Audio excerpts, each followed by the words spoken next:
streaming, gonna kind of set some settings on Twitch. So I am currently building, or about to be building, the Buchla 257. It is one of like a couple of the 200 series modules that just does some kind of like voltage manipulation, and so it's part of the 12U that I want to build. And right now, I did an order from Mouser, so I went through the bill of materials and looked up every part by the part number. There are parts that are unavailable, or with like their minimum order quantities. Mouser is like a professional electronics distributor. And so there may be minimum order quantities on some items, and so figuring out what parts to substitute or what part numbers to get, I think is a big part of the challenge. And so you get this big spreadsheet with all the items. Mouser has great order management. So this is about $750 worth of parts strewn about. And so right now I am sorting boxes that are like capacitors, 5% tolerance resistors, and 1% tolerance resistors. When you're building, it's easiest if you're doing it in like stages by height of the different components, so you can press them down on top of the circuit board. And so resistors are going to be first before capacitors, and actually diodes are even smaller, so they will be first. And in this case, it's a completely like a through-hole build, but that same concept applies to surface mount soldering. Though with surface mount soldering, you want to do the ICs first, just because they're like more complex and have so many different pins. I don't think I'm going to talk this entire time. There's going to be way too much time to talk. So I've got a cat down here playing with a little piece of plastic. That's the tip to my oscillator, to my oscilloscope probe.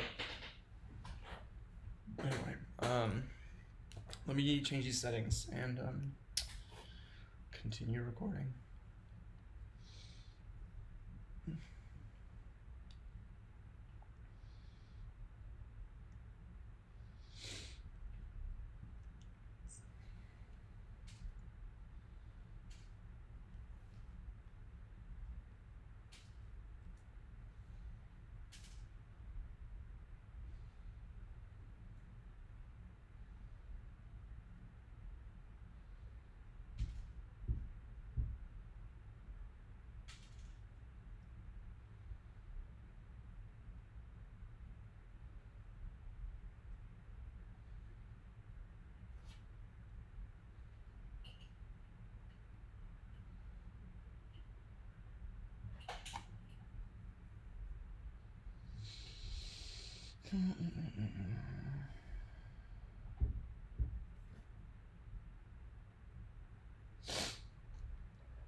These resistors from Mouser, I have no idea how to pronounce this.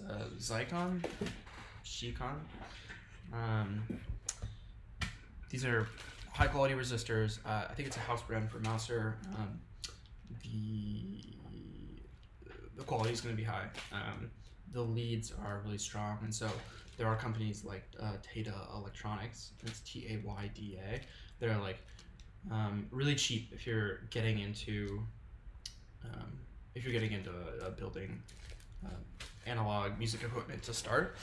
And I use that for like just random projects and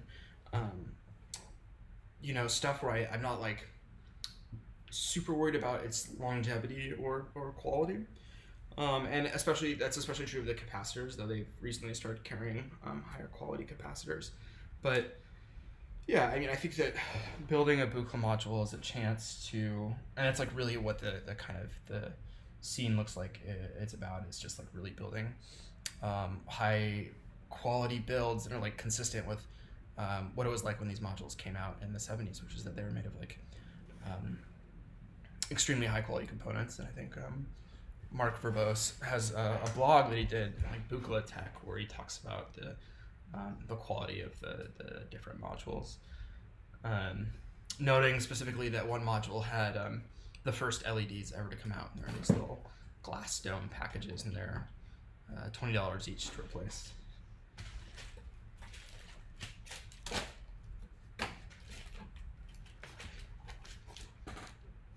Orders from Mouser come with each part really clearly labeled.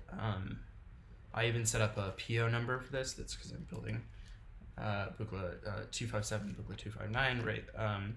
Building two of each of those, and so I actually have like a project number at the top. And yeah, I have a customer part number that you can set. You can customize and set to be whatever you want. But I'm going to need to. I'm separating out all the blue resistors. Those are my 1% tolerance resistors, so a tighter tolerance than the beige resistors. Most modern electronics, you don't use these, but like really the point here is to build a replica of both of these modules, the 257 and the 259.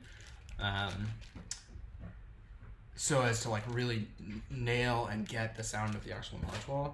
Though to be honest, I think most of these 5% tolerance resistors are going to be used in the 259. Not sure there were any in the 257. To be honest.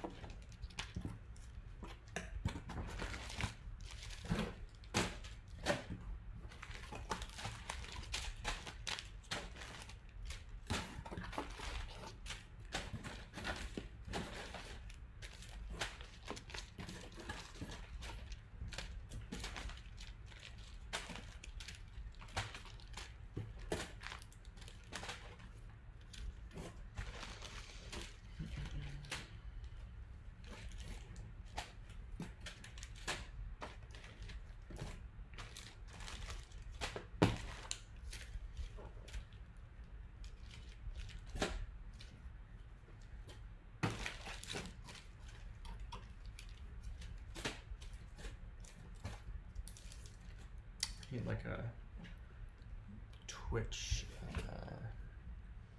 dashboard or something. Yeah, so I'm gonna post this on YouTube later, and you'll be able to see all the stuff that I've said throughout the stream. I'm just like want to see if this is a good and interesting format to do this in. I might have to do like time lapse of long sections of builds. Placing all of these is on the 259 at least is going to take hours. Hours and hours.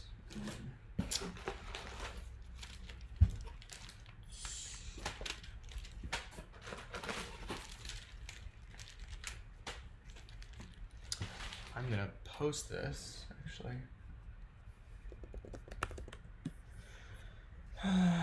to the New York Modular Society Discord.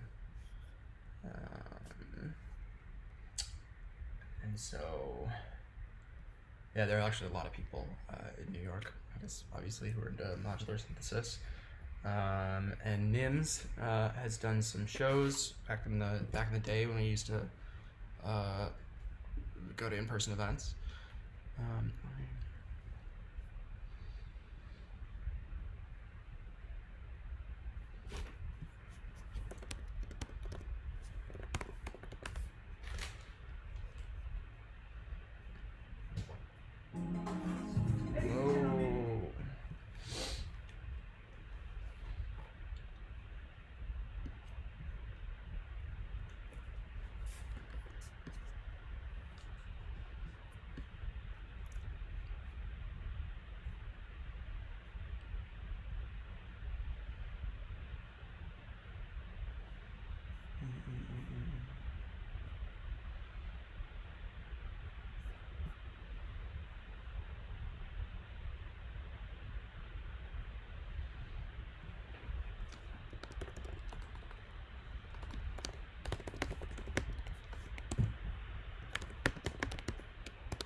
bunch of resistors sorted.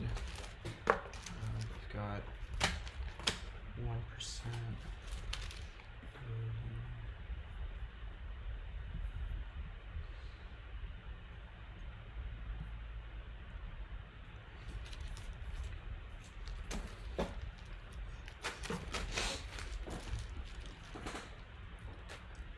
There's a lot of carbon film resistors here because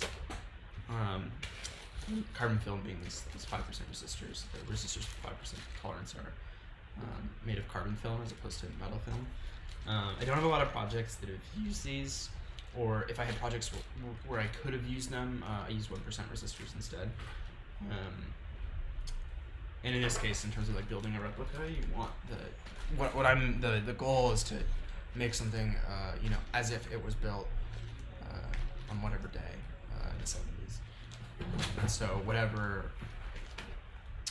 kind of imperfections it would have are part of what I'm looking for with this. Which I suspect is the reason a lot of people are into analog synthesis in general, is that it's not perfect. It doesn't sound perfect, and that's why it sounds exciting, especially if we live in a world where like everything is auto-tuned, everything is VSTs, and it's only interesting for a little bit, and our brains crave more than that. I was gonna use this box again, but Verdi is here. Hey, little girl. Hey. Verdi is my new kitten. She was just chipped like a week and a half ago. She's a little rescue from Bushwick.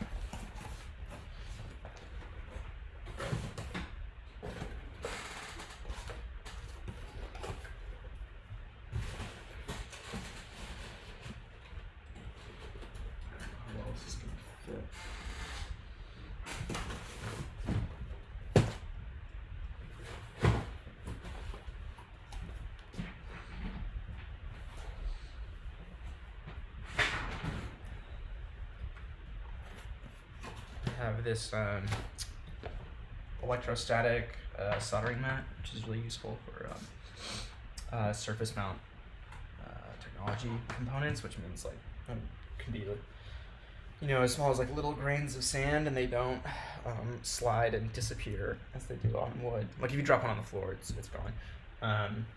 And on this blue mat, which is like rubberized and kind of sticky-ish, and this part is like textured. Those pieces just stay where they are, stay where you put them.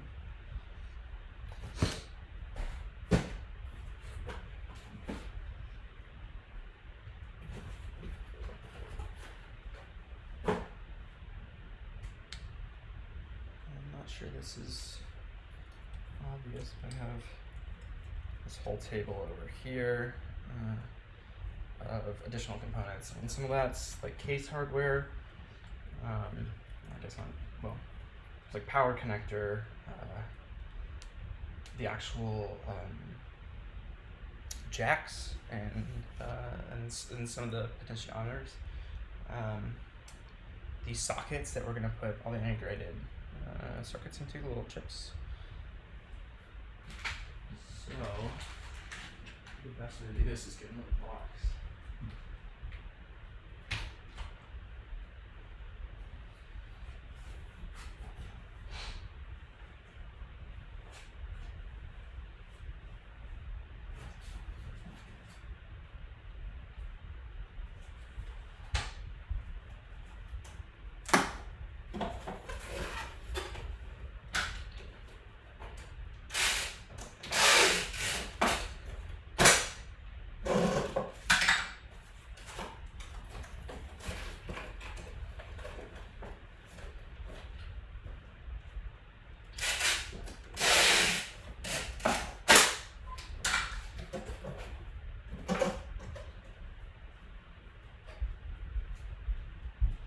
Have all these boxes lying around because I've been selling a lot of my old Eurorack modules, and definitely all my DIY stuff. I think because Buchla DIY is just expensive. Just the quality of everything's really high. You're buying like really high-end components. Some of these switches cost like $5 each, and the end result is really gorgeous. So yeah, it just feels like upping the ante a little bit in terms of the kind of modular synthesizer that I want to have.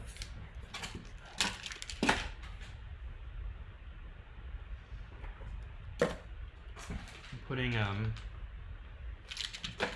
diodes and transistors in this box. I think everything else in this other box.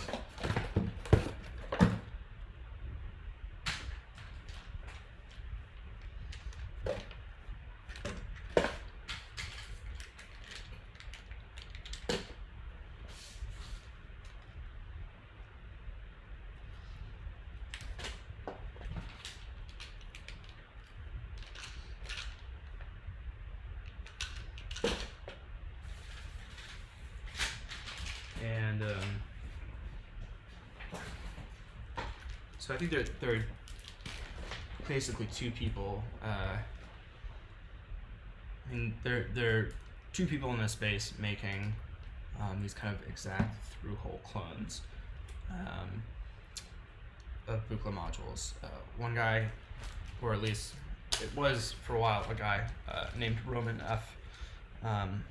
Who I believe did the Deckard Stream synthesizer, and he did a huge project to clone all these 200 series modules, and then eventually sold that to Electric Music Store, who currently has all that and has a bunch of panels and has a bunch of PCBs. As he was adapting these circuits, he had to, lay out completely new PCBs, lay out swap components where some things weren't available to make things work with modern components, and then this kit, panel and PCB, are from SA Modular, and that in turn is a clone of the latest version of the Roman boards with fixes from this guy named Dave Brown, who has the domain modularsynthesis.com, which is pretty tight, and has just incredible build notes for a bunch of different stuff. So.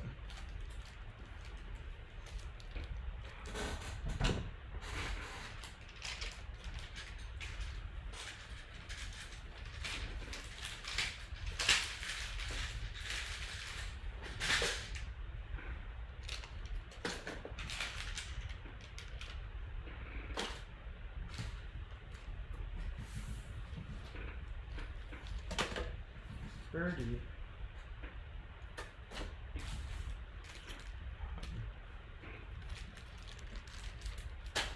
One of my cat's names is Purcell, named after the composer Henry Purcell, and the other cat, she was adopted, and she was adopted with a sister, and the girl who rescued her named the both of them Veranda and Court for the architectural features.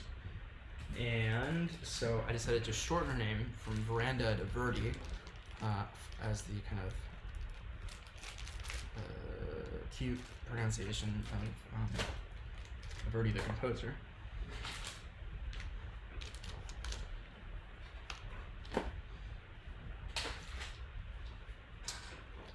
Henry Purcell, of course, is the composer of Funeral March for the Death of Queen Mary, I think it is, that Wendy Carlos covered on the synthesizer as part of her project of doing a lot of different Baroque music on a Moog modular synthesizer, and that is the intro to A Clockwork Orange. And I mean the symbolism, maybe perhaps there's the death of some era of England. It's really actually an incredible piece, and my favorite part of it actually is the cadenza, just like the third movement. It's this these three horns that play together.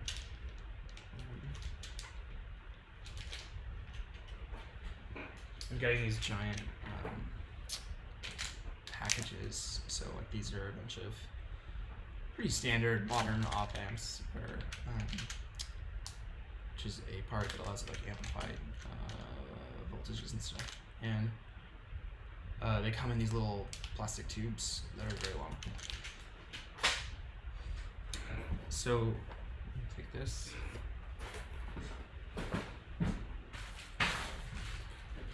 Here are at least all the black banana jacks for this project. And yeah, I mean it's just like electronic test equipment, which is what's fun about Buchla as well, is that when he was building it, he used what he could, and so test equipment was like available.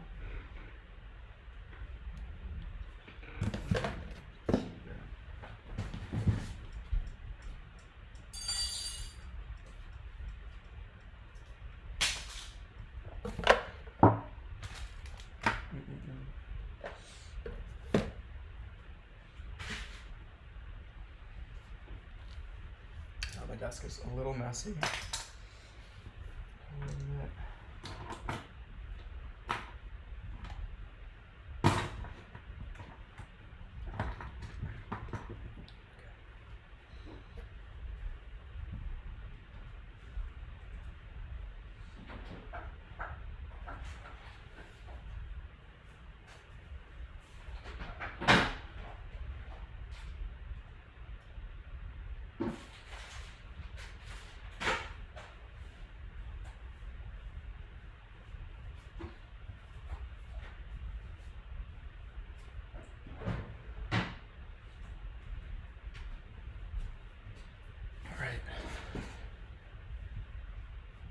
Here are here's the panel and PCB that I got from SA Modular from Germany. It's the only time I've ever had to pay like an import fee. Like UPS came to my door and they asked me to write a check to them for $45, which is I guess not surprising that that at some point there are actual taxes that you earn.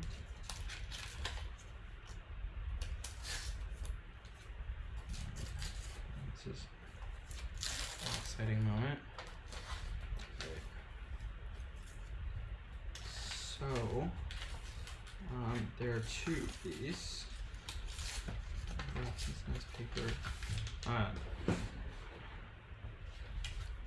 Nice black solder mask. There's this kind of like gold plating for all the contacts. So on one side, you can see where we're going to mount all of the actual potentiometers, and on the flip side, a lot of components.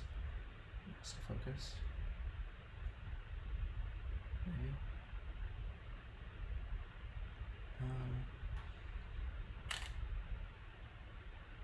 There we go. We're gonna put a power cable there. We've got these like trimmers here that'll allow us to like adjust settings.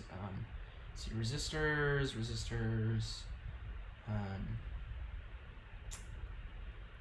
Yeah.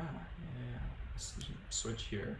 And then these circles are actually where on Buchla modules that have a flat panel in the back, the banana jack actually sits slightly between the end of the banana jack actually like extends beyond this hole by a little bit. And it's kind of like floating there, and then we're gonna wire the tip of the banana jack straight into these little contacts that are right next to the banana jacks. And you do that as the last step, because once you've done that, to open the module up again, you have to unsolder or like remove all these contacts. It's fairly easy if you have a soldering iron, but you know, it's a like specific kind of layout choice. You know, and a lot of other modules a lot of synthesizers, like there's this idea of like a service loop where you should be able to, there's enough wire that you should be able to fold it open and do all the service that you need without having to like unsolder anything.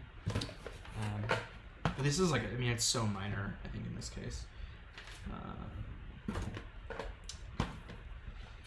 So what I'm gonna do, take this, put this other PCB away.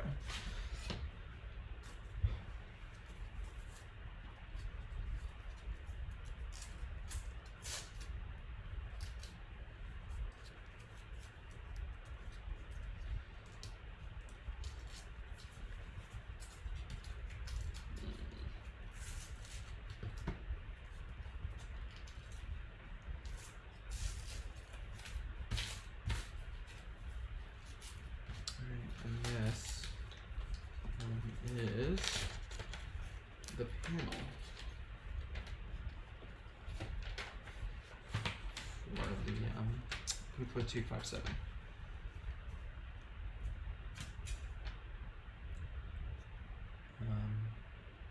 And it's got cool little algebraic notation for what it's doing. And you can see there's this little equation. You can add constants, you can scale other CVs that scale things. I'll have to think it through and actually patch with it to figure out the full extent of what you can do with it. It's kind of quite unique and interesting. Also is like really a fun module, like visually. I'm gonna close this back up. We definitely don't need this yet. So this will next come out when I'm actually attaching panel hardware. So to get everything to line up correctly before you solder it in permanently.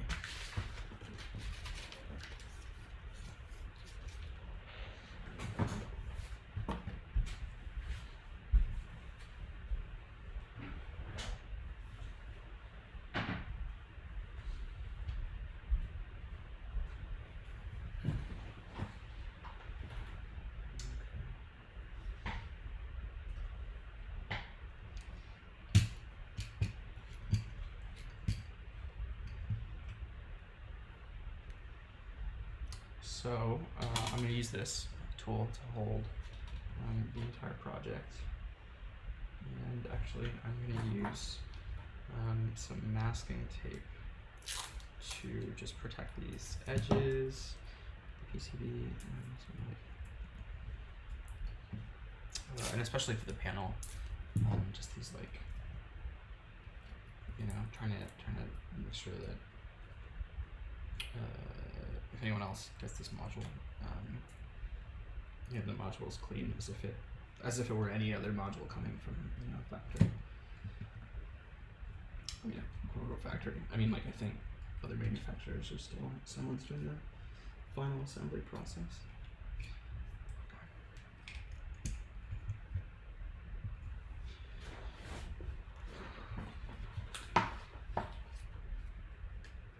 Cool. Now let me see if I can do a little screen capture of what the bill of materials looks like.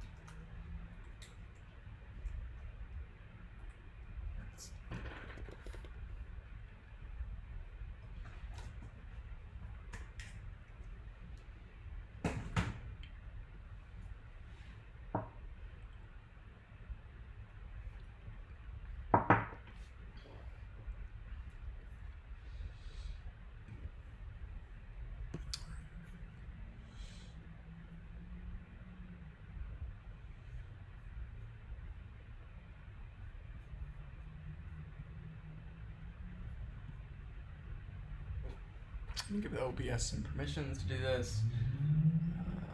Yes. All right, I'm gonna go down and come back up and have this also